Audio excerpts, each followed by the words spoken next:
You have $550 million. Nobody knows. Not your neighbors, not your best friend, not the guy who just handed you a hot dog for $1.50.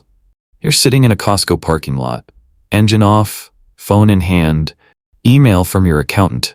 Subject line, annual valuation report. You read the number once, you read it again, you finish the hot dog. That's it. That's the whole moment. This started 11 years ago, Raleigh, North Carolina. You're 25 years old. You have a room in a 3-bedroom house with 2 other people you found on Facebook Marketplace. Rent is $680 a month.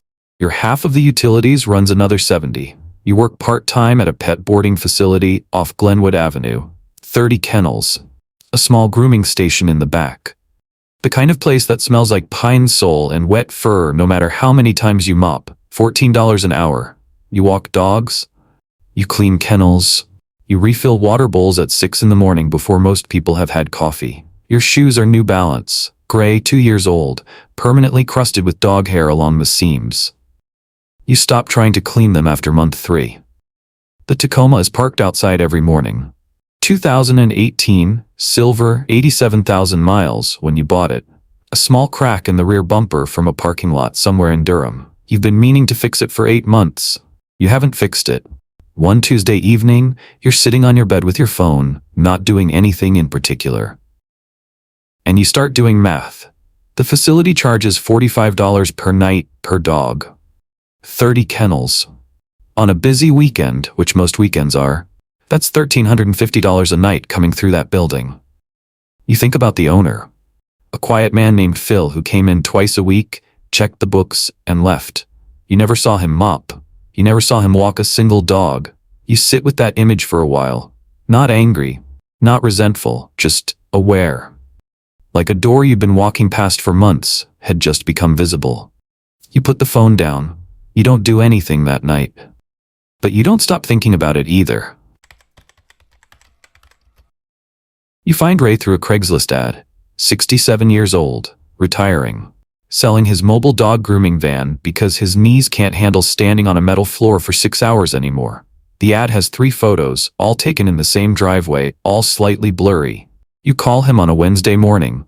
He answers on the second ring. The van is a Ford Transit, 2017, white, 104,000 miles. The paint on the driver's side door is fading in a way that looks like a bad sunburn. The water pump works.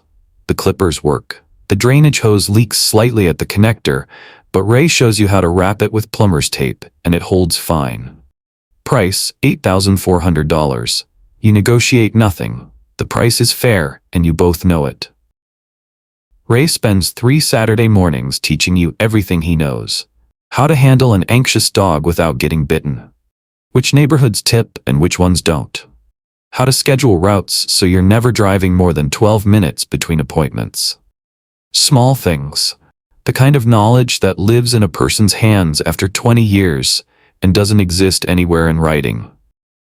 On the last Saturday, he shook your hand in the driveway and said good luck, and meant it. You drive home in the van. It smells like dog shampoo and old upholstery. You park it in front of the house. Your roommate looks out the window and asks if you bought a van. You say yes. He nods and goes back inside. Month 1. Gross revenue, $580. After product cost, gas, insurance, and the plumber's tape you keep buying, net $310. $310. Your coworker at the facility made more than that in a single weekend of overtime. Your cousin had just gotten a signing bonus that would cover this van's entire first year of earnings. Nobody congratulates you. Nobody even knows. You sit with $310 on a Thursday night and feel something that doesn't have a clean name. Not pride, not disappointment, something quieter than both. But you don't quit. Because you're not looking at $310, you're looking at what $310 proves. The architecture works. That's the only thing it needs to do right now. 6 months in, you hire Becca. 22 years old. Needs flexible hours because she's taking classes at Wake Tech on Tuesday and Thursday mornings. Reliable in the way that matters. Shows up on time, doesn't complain, remembers which dogs need the gentle blade and which ones bite if you touch their ears. You train her the way Ray trained you. 3 Saturday mornings. Everything you know, passed forward. The first day she runs the van alone, you're sitting at your kitchen table at 10:30 in the morning, drinking coffee. You're not in the van. The van is on the other side of Raleigh. Becca is handling a golden retriever named Biscuit in someone's driveway off Falls of News Road. The appointment is going fine. You don't know that yet because you haven't checked your phone. You're just sitting there, drinking coffee, and money is being made. Not a lot of money, but money. Without you. You put the mug down and sit with that for a moment. Because something just changed that has nothing to do with the dollar amount. The first van was a job.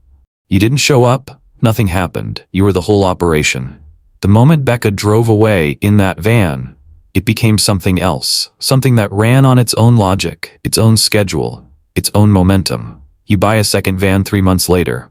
A Chevy Express, 2015, white, 118,000 miles, $2,000 cheaper than the Transit was. You hire a guy named Troy to run it. Quiet, methodical, never late. His handshake is firmer than it needs to be, and you trust him immediately. 2 vans, 2 people. Routes run 6 days a week. You're scheduling from your phone now, 40 minutes a day, maybe less. The money coming in isn't life-changing. Not yet. But it's coming in whether you're watching or not. And that specific feeling of a machine running without you inside it. That's the thing you'd been trying to build since you sat on your bed doing math about Phil's kennels. You just didn't have a word for it then. Gloria has been running the same pet boarding facility for 22 years. Not Phil's place, a different one, smaller. 12 kennels, a fenced yard out back, a hand-painted sign by the road that she's never replaced because the one she has still works fine. She's 61 years old. Her knees are going the same direction Ray's went. Her kids are in Seattle and Phoenix, and neither one wants anything to do with a boarding facility in Raleigh, North Carolina. She puts a small ad in a local Facebook group. Not a broker, not a business listing site. Just a post, 3 sentences, a phone number. You see it on a Sunday morning. You call her that afternoon. She answers on the first ring. You meet at the facility on a Wednesday. She walks you through everything. The intake process she's refined over 2 decades. The feeding schedule she keeps in a spiral notebook. Blue pen for dogs, red pen for cats, green pen for anything unusual. The kennel in the back left corner that sticks sometimes and needs a firm shoulder to open. The books are handwritten. Not messy. Careful, deliberate, the way someone writes when they trust the numbers more than the software. Underneath the handwriting, the cash flow is real. Annual gross, just over $112,000. Net, after utilities, supplies, and the part-time help she brings in on busy weekends. $63,000. Asking price? $94,000. You don't have $94,000 in cash, not all of it. You sit across from Gloria at a folding table in her back office, and you propose something different. $40,000 down. The remaining $54,000 paid directly to her over 4 years. From the cash flow of the facility itself, she listens. She doesn't say anything for a moment. Then she asks if you've done this before. You tell her no. She looks at you for a long time. The kind of look that isn't suspicion. It's just someone trying to read whether a person is the kind of person they appear to be. She says yes. You shake hands over a folding table in a building that smells like pine sol and wet fur. Same smell as the place you started. First year under your ownership, net $67,000 after all costs and the monthly payment to Gloria. You don't celebrate, you use it as a down payment on the next thing. You find the self-storage facility through a broker email you almost deleted. 83 units, 17 miles from downtown Raleigh. Occupancy rate 87%.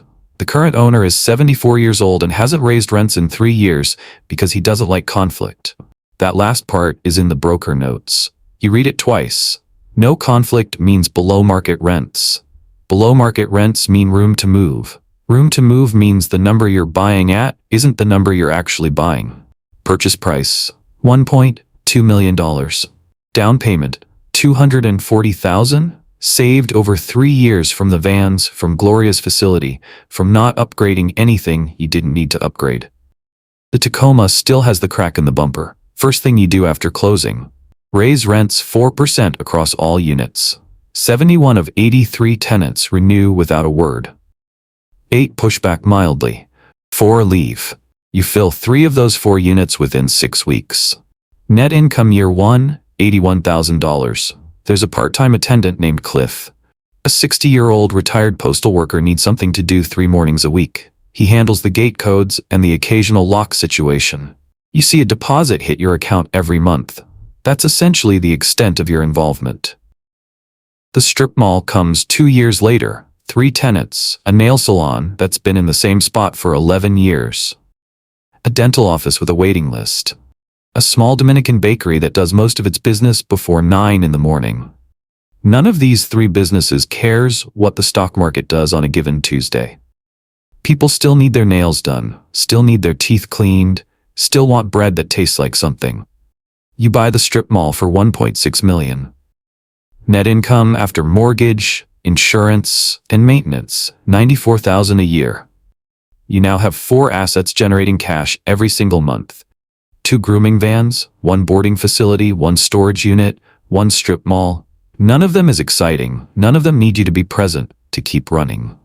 That last part is the whole point. Is what the next 10 years look like. Nothing. Almost nothing.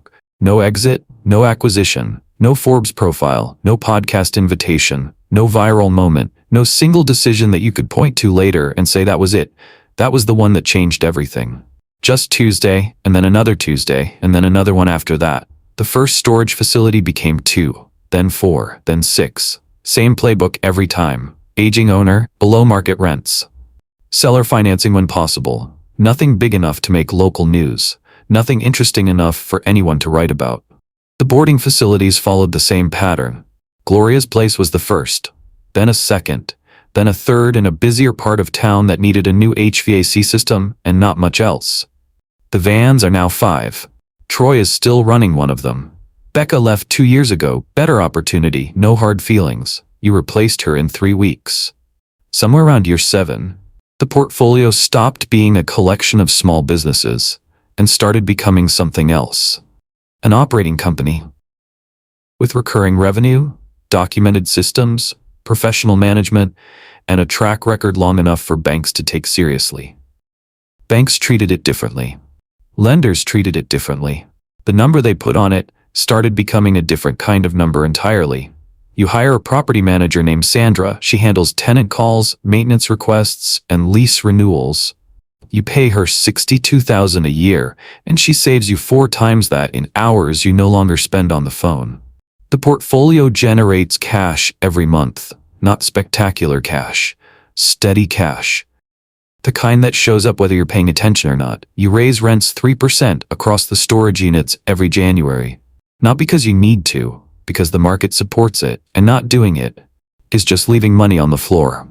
Occupancy across both facilities climbs from 87% to 93% over 4 years. 6 percentage points. Nobody would make a video about 6 percentage points. Those 6 percentage points are worth about $40,000 a year in additional net income. But nobody sees it. Nobody is watching. There is no audience for the slow work. You go to sleep, you wake up. The facilities open, the vans go out, the tenants pay, the deposits hit. Tuesday becomes Wednesday. Wednesday becomes the following year. The decade that built most of the fortune was the decade nobody would have watched. Not because nothing was happening, because everything that was happening looked exactly like nothing from the outside. Year 8, you hire a portfolio manager. His name is Brett, 34 years old, MBA from NC State, good with spreadsheets, good in meetings, good at saying the right things in the right order. You give him oversight across the storage facilities and the strip mall, day-to-day decisions, vendor relationships, rent collection. You trust him because his numbers are always clean. That should have been the sign. Numbers are always clean when someone is controlling what you see. It takes 14 months to find it. A line item in the storage facility accounts, Maintenance fees paid to a contractor you've never heard of. Small amounts. 300 here, 600 there. Nothing that triggers an alert on its own. You find it by accident. A Saturday morning, going through old invoices for a refinance application. A contractor's name that appears 17 times across 8 months. You search for the business license. It doesn't exist. You sit at your kitchen table and stare at the number. The total, $47,000. Gone across 14 months in amounts small enough to feel invisible.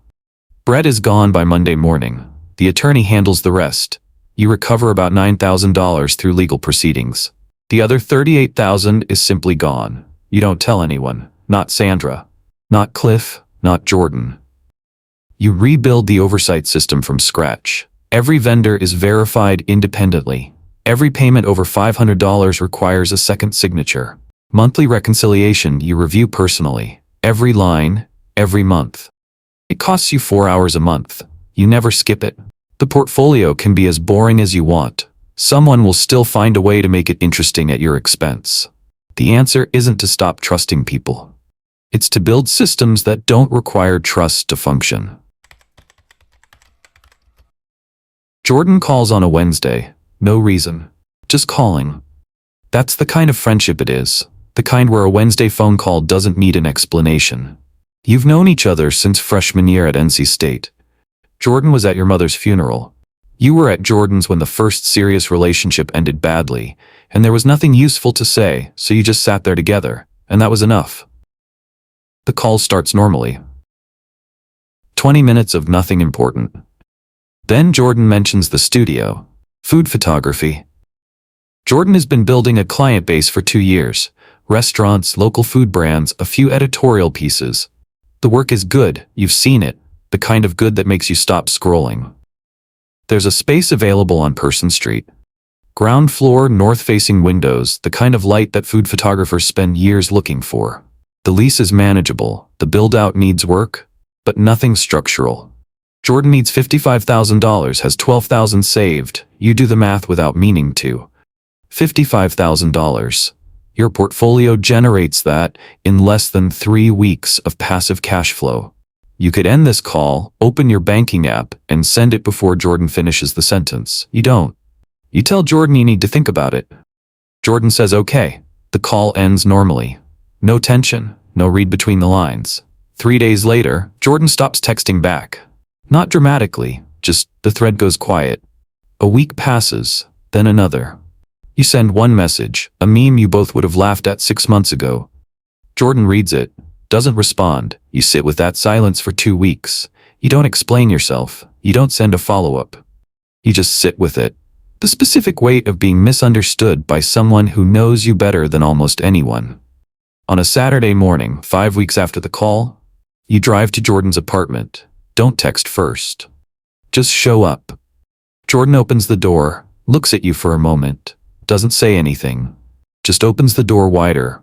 You sit at Jordan's kitchen table for 2.5 hours. You go through the numbers together, line by line, revenue projections, lease terms, build-out costs, the rent escalation clause on page 4 that Jordan hadn't noticed, what happens in month 16 if bookings run 30% below projection. Jordan doesn't know the answer to that last question. Nobody had ever asked it before. You find 2 things Jordan didn't know existed. A microloan program through the SBA with a ceiling of $50,000 and a rate of 6.5%. A small business grant through the North Carolina Arts Council, up to $15,000, specifically for creative entrepreneurs. Jordan qualifies for both. The applications take 3 Saturdays. You help with the financials. Jordan handles everything else. 11 weeks later, Jordan calls on a Wednesday, same as always. Except this time, there's something underneath the voice. The specific sound of someone who just watched something they worked for become real. Jordan says, I got approved. Both of them. I signed the lease this morning. Then quieter. I couldn't have done this without you. You almost say it then. What you could have written the check for. How fast you could have made the problem disappear. You don't say it. You will never say it, because if you had sent the money, Jordan would have gotten the studio. But every decision inside those north-facing walls would have carried the weight of your $55,000. Every slow month, every difficult client, every moment of doubt, Jordan would have wondered whether it was really possible without you. 3 months later, Jordan unlocked a studio that belonged entirely to Jordan. That was the point. The email arrives on a Tuesday. You're sitting in the Costco parking lot off Wake Forest Road. Engine off, a half-eaten hot dog in your right hand, yellow mustard, no onions. The kind of lunch that costs $1.50 and requires no decision-making whatsoever. That part was intentional. Your phone buzzes on the center console. Email from Denise. Subject line, Annual Valuation Report. You've been getting these every year for 9 years. They arrive in Times New Roman. No exclamation marks, no congratulations, just numbers. Organized the way Denise organizes everything. Clean, sequential, without drama. You open it with the hand that isn't holding the hot dog. The number at the top of the page is $550 million. You read it once, you read it again. Outside the windshield, a woman is loading paper towels into a minivan 3 spaces down. A kid in a red jacket is running toward the cart return. A Costco employee in an orange vest is pushing a long line of flatbed carts across the lot, leaning into the weight of them. Nobody is looking at you. Nobody knows. $550 million is sitting in an email on a phone in a parking lot, and the world outside is completely, perfectly, indifferently unchanged. You thought it would feel different. You thought there would be something, a shift in the air, a physical sensation, the specific feeling of a before and an after, with a seam between them, you could actually locate. There is no seam, there's just the parking lot, and Denise's email, and the hot dog is getting slightly cold in your hand. The number is enormous. The life that produced it was ordinary. You didn't become a different person on the way to $550 million. You just became more completely the person you already were. The one who did the math on a Tuesday evening 11 years ago and didn't look away. You finish the hot dog, you fold the paper wrapper once, twice, and set it on the passenger seat. You reply to Denise. 4 words. Thanks. Looks right. Then you sit for 1 more minute. Not because you need to, just because the parking lot is quiet and you're not in a hurry. This moment belongs entirely to you. Nobody else is in it. Nobody else ever was. The next morning is normal. Becca, the new Becca, not the original one, texts at 7:12. A labradoodle on the 6:30 route got carsick. She handled it, just letting you know. You reply, thanks, noted. Sandra sends a maintenance request from the strip mall. The nail salon needs a new exhaust fan. Contractor estimate $1,100. She's already gotten 2 quotes. You approve the lower one. Denise sends a follow-up about Q3 projections. You tell her Thursday works for a call. The Tacoma starts on the first try. It always does. You back out of the driveway. The crack in the bumper catches the morning light for a second. You still haven't fixed it. At the intersection of Wake Forest and Millbrook, you stop at a red light. On the utility pole at the corner, someone has taped a small handwritten sign. Dog walker wanted. $15 an hour. Call Diane. You sit at the red light and look at it. $15 an hour. You remember? 14. You remember the pine sole, the wet fur, the New Balance shoes you couldn't get clean, the $310 on a Thursday night that felt like almost nothing and turned out to be everything. The light turns green. You drive. Somewhere in Raleigh, another 25-year-old is hosing down dog kennels for $14 an hour. He thinks he's cleaning cages. Maybe he's standing inside his first business.